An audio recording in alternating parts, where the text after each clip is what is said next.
আসসালামু আলাইকুম। আমাদের অনেক শুভাকাঙ্ক্ষী, তাদের অনেকের ফোন পেয়েছি কালকে থেকে এখন পর্যন্ত। অনেকে টেক্সট করেছেন, অনেকের ফোন ধরেছি, অনেকের ফোন ধরি নাই। মানসিকভাবে তো একটু নিশ্চিত বিধ্বস্ত অবস্থাতে আছে, অস্বীকার করার কিছু নাই। এখন প্রশ্ন হইল যে গতকালকে আপনাদের বাংলাদেশ সময় যখন দুপুর 12টা, আমাদের তখন এখানে আপনাদের এখানে যখন দুপুর এই রাত 12টা, আমার এখানে তখন দুপুর 1টা বাজে। তো আমার 1টায় আপনার 12টা বাজে। আমি রাত আপনাদের দুপুর 12টায় সম্ভবত কাছাকাছি একটা সময় সব শেষ আপনার করেছিলাম, লাইভ করেছিলাম। তারপরে ঘুমাতে গিয়েছি, পরিস্থিতি দেখলাম, বুঝা টুঝা যেটুকু বুঝলাম বুঝা তারপরে ঘুমাইতে গেলাম। ঘুম থেকে উঠে কিছুক্ষণ আগে লম্বা একটা ঘুম দিয়েছিলাম, উঠে নাস্তা টাস্তা করলাম। উঠে তারপরে চিন্তা করলাম যে আমাদের অনেক শুভাকাঙ্ক্ষী আছেন, তারা অনেক হতাশায় আছেন, তাদের জন্য কিছু কথা বলা দরকার। সেই সাথে যারা অনেক খুশি, যারা অনেক ধরনের মজার ট্রল করছে, তারপরে মজাক নিচ্ছে আর কি, তো এরকম কিছু লোকজন আছে, তাদের ব্যাপারে কিছু কথা বলার জন্যই আসলে আসা। ধরেন আজকে একটা নির্বাচন হয়েছে, এটা কিন্তু 1973 সালে নির্বাচন না, বাংলাদেশের মানুষের চোখের সামনে একটা নির্বাচন হয়েছে। আপনারে মনে করার কোনো কারণ নাই যে আমরা এই দেশে ভেসে এসেছি, আমাদেরকে এই দেশের মানুষ চিনে না, আমরা এই দেশের মানুষ, আমরা কি বলতে চাই, কি বলেছে, কি বুঝাইতে চেয়েছে সেটা মানুষ বুঝে না, এটা মনে করার কোনো কারণ নেই। চোখের সামনে যা হওয়ার হয়েছে, যেটা হয়েছে, আজকে যেটা বলছি কালকে সেটাই বলবো, আগেও সেটাই বলেছি, ওই জায়গাতেই থাকবো। আপনার মনে করে লাভ নাই যে কালকে তারেক রহমানরে যারা গালাগালি দিয়েছে, লন্ডনে আছে, চেনে না, এখানে বসে আপনার এই বিরিয়ানির দোকান থেকে টাকা খায়া তারপরে তারা এখন যায়া এই ফেসবুকে পোস্ট মারে, নানান ধরনের মজা টজা করে। আরে বেটা, জামাত ইসলাম ফেল করেছে না পাশ করেছে, এটা দিয়ে আমার কোনো লাভও হবে না, আমার ব্যক্তিগত কোনো লসও হবে না। এই দেশের ক্ষতি হয়েছে। চোর, বাটপার, দুর্নীতিবাজ এরা যদি দেশ চালায়, সেই দেশ কোনো দিন ভালো চলবে না। অনেক মানুষই, অনেকেই বলেন যে ভাই আপনি সরাসরি কেন বিএনপির বিরুদ্ধে হঠাৎ করে গেলেন, আপনি তো বিএনপির লোকই ছিলেন। ভাই আমি আওয়ামী লীগের সময় আপনাদেরকে একটা জিনিস বলেছি, আমার কিন্তু ভাই দুর্নীতি নিয়ে কোনো সমস্যা না। এই যে বিএনপিতে দেখেন না, আপনারা লেখা দিলাম যারা অনেক মজা টজা করছেন না, অনেক খুব ভাবসাব নিচ্ছেন, এমপি হয়েছেন। এবারটা এমপি হওয়ার উদ্দেশ্যটা কী রে তোর? তুই চুরি করার জন্য, জাস্ট চুরি করার জন্য এমপি হয়েছিস, উপর শ্রেণীর এই চোর। তোর সন্তান একটা এমপি, চোখ বন্ধ করে বলে দিবেন বিএনপি কিংবা আওয়ামী লীগের, চোখ বন্ধ করে বলে দেবেন ও যদি এমপির ছেলে হয় ও চোর। ওর পেটের মধ্যে পাড়া মারলে চুরির টাকা বের হবে, চুরির ভাত বের হবে, খাবার বের হবে। ও যে গাড়ি চড়ে সেটা চুরির টাকার, এই বাংলাদেশের জনগণের চুরির টাকার ইয়ে। ওর বাপ এত টাকা বেতন পায় না যে ছেলেরে অস্ট্রেলিয়া, ইউকে, ইউএসএ সেখানে নিয়ে পড়াশোনা করায়। সব এমপিদের ছেলেমেয়েরা বিদেশে পড়াশোনা করে, সবার, একজনও বাদ নাই। কিছু হইলেই তারা বিদেশে টাকা পয়সা কেমনে পাঠাবে, পোলাপান্ডে কেমনে বিদেশ পাঠাবে, আর পাতলা পায়খানা, হাঁচি কাশি যাই হোক, তারা সিঙ্গাপুর, থাইল্যান্ডে গিয়ে ট্রিটমেন্ট নেবে। এটা কমন জিনিস। টাকাটা কোত্থেকে আসে? তোরা চোর, বাংলাদেশে এই চুরি করে তারপরে রাজনীতি করে। কিন্তু এটা নিয়ে কিছু বলতাম না, কারণ চুরি করে আপনি যদি নাকি এখন থামাইতে যান, এটা থামাইতে পারবেন না। বা এটা একদম ইস্টাবলিশ হয়ে গিয়েছে যে এরা চুরি করবেই, এটা এইভাবেই চলবে। কালকে একজনকে আমি বলছিলাম যে যে কোনো এক পুলিশ অফিসারের আপনার সাথে কথা হচ্ছিল, আমি তার বললাম যে ভাই, ওনার সাথে কথা বলার সময় ভাবি আবার পাশে থেকে বলছে যে ভাই কী অবস্থা, সেই মাঝে মধ্যে কথা টথা হয়। তা আমি ভাবি সালাম, এই ভাই তো ভোটটা দিবে না, দাঁড়িপাল্লায় আপনি কিন্তু দিবেন। তো উনি এই বলল, ওনার হাজব্যান্ড আমার আবার বলল যে কয় ভাই আমরা দাঁড়িপাল্লায় ভোট দিতে পারবো না, এটা আমাদের এই উপরের একটা হয়েছে, সিদ্ধান্ত হয়েছে যে আমরা এই দাঁড়িপাল্লায় ভোট দেবো না, ধানের শীষ। আমি বললাম ভাই কেন এটা এত হলেন? কয় না ভাই, আমরা এটা যদি তার দাঁড়িপাল্লা যদি আসে তাইলে আমাদের সমস্যা হবে। মানে বুঝছেন তো, ওই ঘুষ খাবে, ওইটা ও একদম এই মাইন্ডের ভিতরে, মাথার ভিতরে ঢুকিয়ে রেখেছে যে ও ঘুষ খাইয়েই মরবে, ওর ঘুষ দিয়েই চলতে হবে, ও সৎ হবে, এই চিন্তাভাবনা ওর মাথার ভেতরে নাই। এ নাকি তার আরও ঊর্ধ্বতন কিছু অফিসার সহ নাকি তারা এই করেছে, না জামাত ইসলামরা আসতে দেওয়া যাবে না। এই হয়েছে গিয়া মানে বাংলাদেশের অবস্থা। এই জায়গা থেকে আপনি রাতারাতি চলে আসবেন, এটা সম্ভব না। এরা করে, আরে বাবারে বিএনপি এসেছে, বিএনপি তোর সমস্যা কি? তোর লাভটা কি? ধান্দাবাজি করবি এখানে বসে বিরিয়ানির দোকান থেকে টাকা খাইতি, এখন ওইখানে যায় বাংলাদেশে যায় 5 স্টার হোটেল, ওই যারা টেম্পু থেকে টাকা টুকা উঠাবে ওদের কাছ থেকে তোরা চান্দা নিয়ে খাবি। এটাই তো একটা টেলিভিশনে যায় না বসবি, এরপরে ওইখান থেকে বসে তারপরে ধান্দাবাজি করবি বিভিন্ন জায়গায়। তোর এই যে এমপির কাছে যে এলাকার পোলাপান যে যায় টাকা পয়সাগুলি দেয়, এটা কিসের টাকা? যে ভিক্ষা করে ওর টাকাও তোদের পেটে যায়। এই যে এমপিদের পোলাপান যারা আছিস, তোদের পেটের মধ্যে ভিক্ষা করে ফুটপাতে বসা ল্যাংরা খোরা যেসব মানুষ যাদেরকে আল্লাহ কোনো না কোনো কারণে প্রতিবন্ধী বানিয়েছেন, এরা হালাল ইনকাম করে। ভিক্ষা হালাল, কিন্তু খুব নিম্নমানের হালাল, কিন্তু হালাল, এটা হারাম না। সেই মানুষের টাকা তোদের পেটে আসে, কারণ ওই যে ভিক্ষা করে না, ওরা কিন্তু চাঁদা দেয়, চাঁদা না দিয়ে কেউ বসতে পারে না। এই চাঁদার এই টাকাও তোদের পেটে। সো এমপি দিয়ে তোরা এই এমপি হয়েছিস, এই আবার ভোট চুরি করে এত খুশি হয়ে তারপরে এত ভাল লাগে কথা বলতে। আরে বাবারে মনে হয় বিরাট একটা ব্যাপার, বা কি ভাই কী হইলো, আরে বাবা বিশাল ব্যাপার। কি করবি? চুরি করবি? কোনো ভালো উদ্দেশ্য আছে? একজন এমপি বল, আমার বিএনপির একজন এমপি আছে যার কিনা উদ্দেশ্য আছে আসলে দেশের এই করা, দেশের সেটা মারা। এরা এই যে কথা বলে দেশের মানুষের জন্য কিছু, আল্লাহর পর সালারা, তুই মানুষের জন্য যদি কিছু করতে চাইতি তো সম্পত্তি কমে?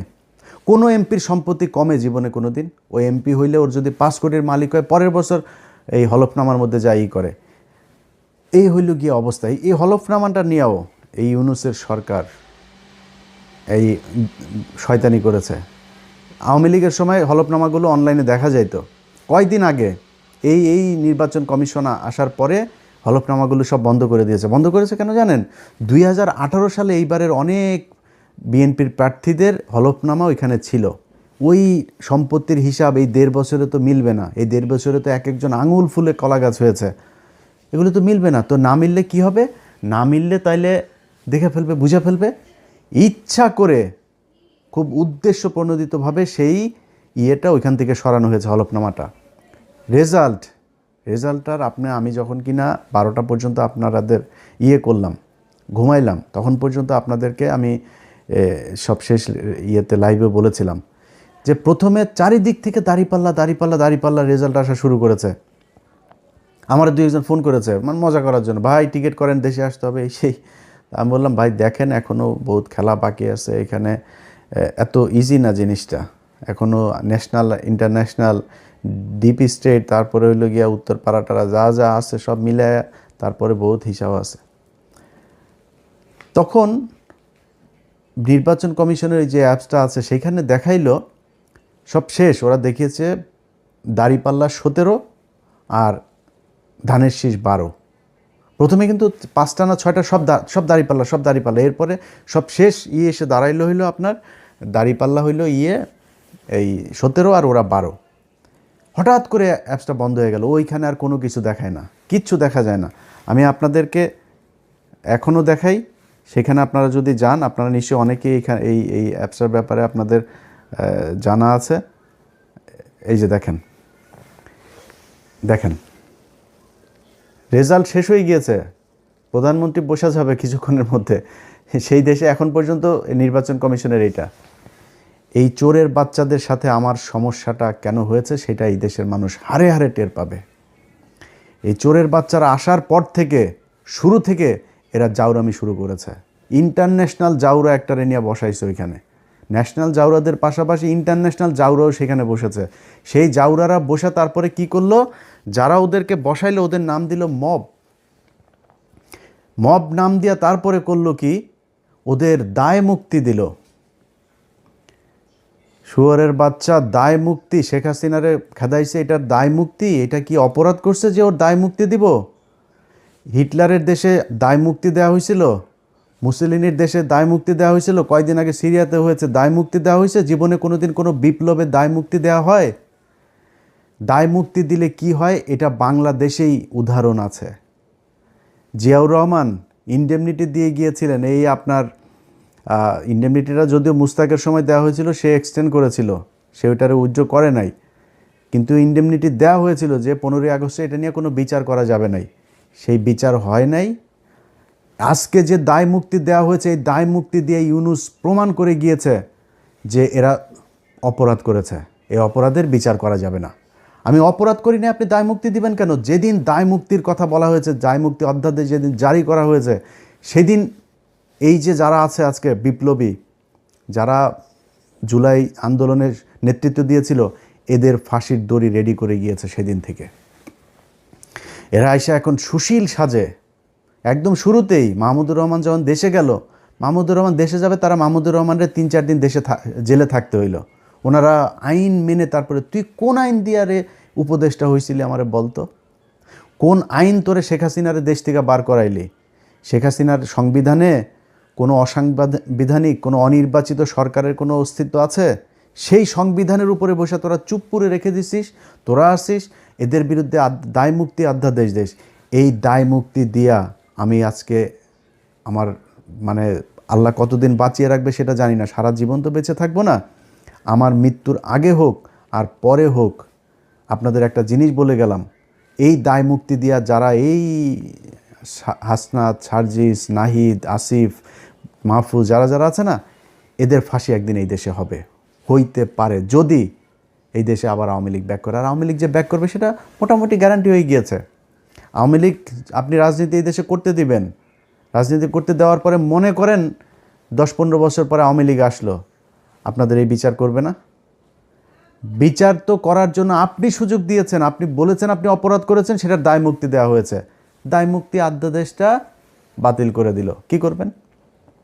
15ই আগস্টের ঘটনায় সব কটার ফাঁসি দেওয়া হয়েছে না? এই একই দায় মুক্তির অধ্যাদেশ করা হয়েছিল তো, তাই না? এই ইন্ডেমনিটি দিয়েই তাদের বাঁচিয়ে রাখা হয়েছিল, দেশ থেকে বের করে দেওয়া হয়েছিল। তারপরে জিয়াউর রহমান যদি সেদিন এই বিপ্লবীদেরকে দেশে রেখে তারপরে যদি সরকার পরিচালনা করত, সেই বিপ্লবী সরকার দিয়ে যদি পরিচালনা করতো, তাহলে জিয়াউর রহমানেরও মরতে হইতো না। জিয়াউর রহমান এই একই পাকনামি করে তারপরে তাদেরকে, মেজর ডালিম যিনি এখন বাইরে আছেন, যদি আধা ঘন্টা তার সাথে কথা বলেন, তাহলে 29.5 মিনিট জিয়াউর রহমানের গালাগালি করে উনি। বিশাল ক্ষোভ তার, প্রচণ্ড ক্ষোভ, অনেক ঘৃণা আমার দেশের প্রতি। কারণ এই দেশ তারা বাঁচিয়ে গিয়েছেন, এই বীর যোদ্ধাদেরকে আমাদের দেশের মানুষ সম্মান করতে পারে নাই, এই জন্য আজকে দেশের এই অবস্থা। আপনারা এখন দাঁত কেলায়া তারপরে হাসেন, আরে বাবারে বাবারে বাবা, কত নির্লজ্জ হইলে একটা মানুষ। আরে বেটা, মানুষ জানে না আমরা কারা, আমরা কি কথা বলি আমরা জানি না। তো একজন আমার একটু আগে বলতেছে যে ভাই, আপনি বিএনপির বিরুদ্ধে একদম এইভাবে অলওয়ে কেন গেলেন? এবারটা বিএনপির বিরুদ্ধে যাই নাই, বিএনপি যে চাঁদাবাজি করে, চাঁদাবাজি করেই খাবে, এটা আমরা জানি। আমি আওয়ামী লীগ আমলে বলেছি এই কথা, যে বিএনপি যদি 15 বছর সুযোগ পায়, তাহলে আওয়ামী লীগের চেয়েও ভয়ঙ্কর অবস্থা ধারণ করবে দুর্নীতির দিকটা। খালি জিয়া পরিবারের প্রতি সম্মানটা কেন? জিয়া পরিবারের প্রতি সম্মান একটাই কারণ, সেটা হচ্ছে যে ভারতের বেলায় তারা এই ভারত তার বাবাকে মেরেছে, ভারত তার মাকে মেরেছে, হইতে পারে এই ভারতের হাতে তারও মৃত্যু হবে। সো এই ভারত আপনার তার পরিবারের শত্রু। পারিবারিকভাবে তারা ভারতের বিরুদ্ধে সবসময় অবস্থান নিয়েছে, তাদের ভিতরে একটা দেশপ্রেম আছে, যেই কারণে আমরা এদের প্রতি একটা আমাদের সফট কর্নার আছে, তাদের প্রতি একটা সম্মান আছে। কিন্তু এখন দুর্নীতির কথার কারণে তো আমরা তার কাছ থেকে এই বিএনপির বিরুদ্ধে এইভাবে দাঁড়াইনি। কেন দাঁড়িয়েছি? তিনি হঠাৎ করে এসে এখন বলছেন শেখ হাসিনার পরিবারের লোকজন চাইলে রাজনীতিতে ফিরবে। তারপরে আপনার হইলে আওয়ামী লীগ নাকি ওনাদের ভাই ভাই, নির্বাচিত হইলে সব মামলা তুলে নেবেন।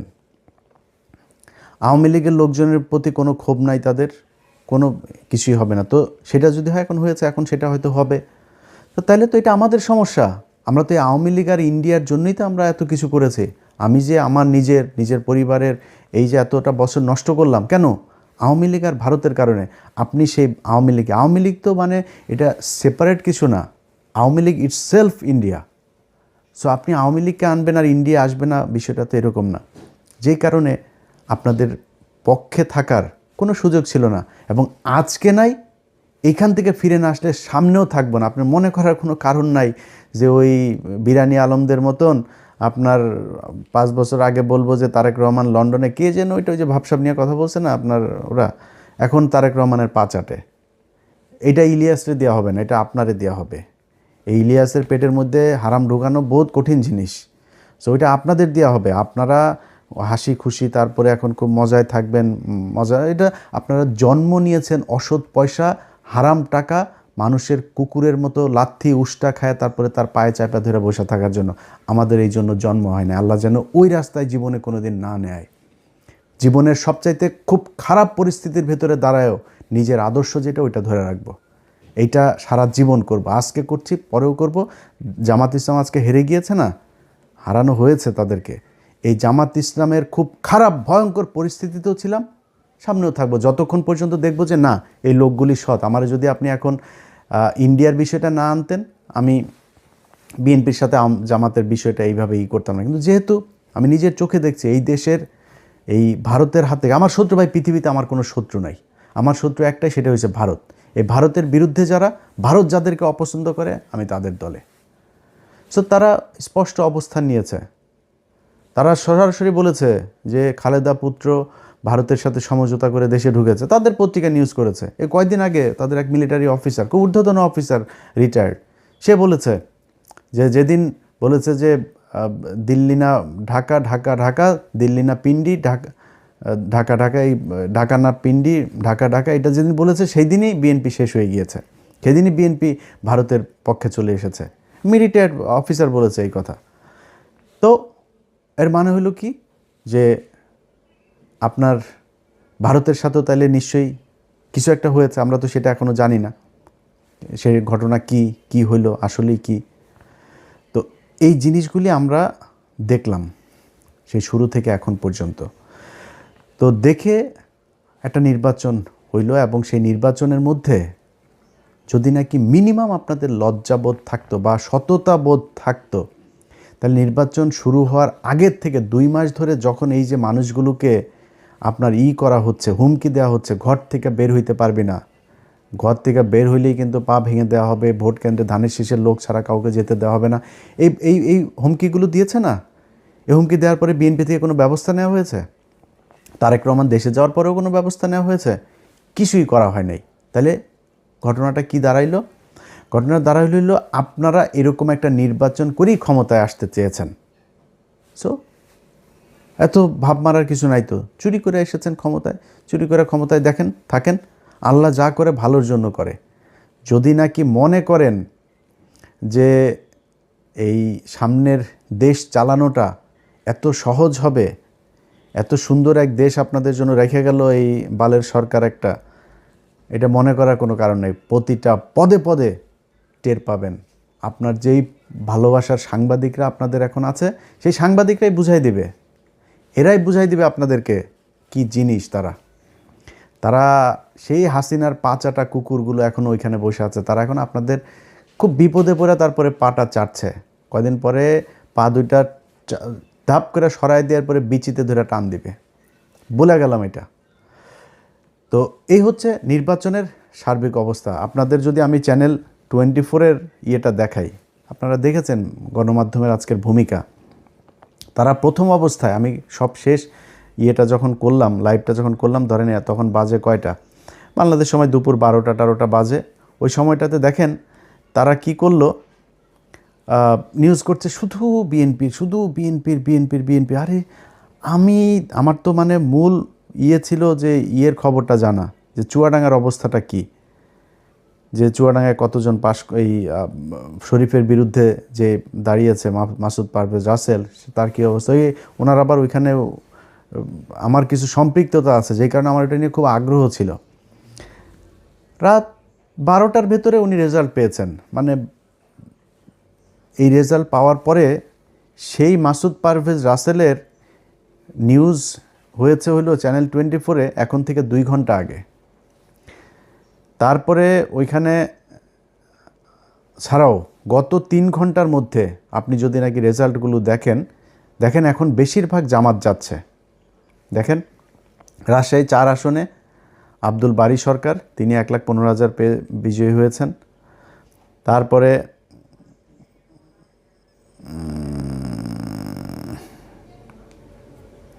তারপরে ধরেন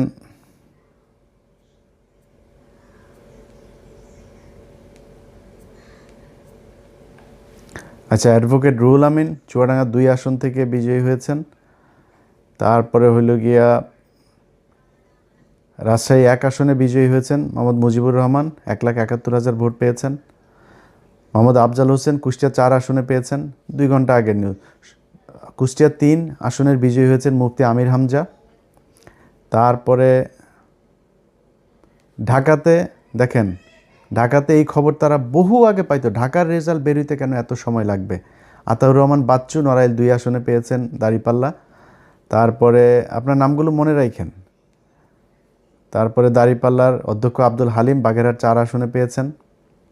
তারপরে বাগেরহাট 2 আসনে বিজয়ী হয়েছেন শেখ মঞ্জুরুল হক রাহাত ভাই। ঢাকা 5 আসনে দাঁড়িপাল্লা বিজয়ী হয়েছেন। দেখেন ঢাকা 5 আসনে কেন এখন রেজাল্ট আসতে হবে? 3 ঘন্টা আগে রেজাল্ট দিয়েছে সিরাজগঞ্জ 4 আসনে রফিকুল ইসলাম ভাই। তারপরে হইল গিয়া ওই যে হাবিবুর রহমান নামে বাটপার আছে যে একটা, এই বাটপার ফেল করেছে আবু তালেব মণ্ডল ভাইয়ের কাছে পাবনা 4 আসনে। তো এনারা এই খবরগুলো এখন দিচ্ছে। আপনাদের মনে আছে শুরুতে যখন তারা বিএনপির খবরগুলো সব দিচ্ছে, আমি আমার সব শেষ লাইভ যেটা করলাম, আমি আমার লাইভে এই নামগুলো বলে গিয়েছি না? এই যে রাহাত ভাইয়ের নাম বলে গিয়েছি না?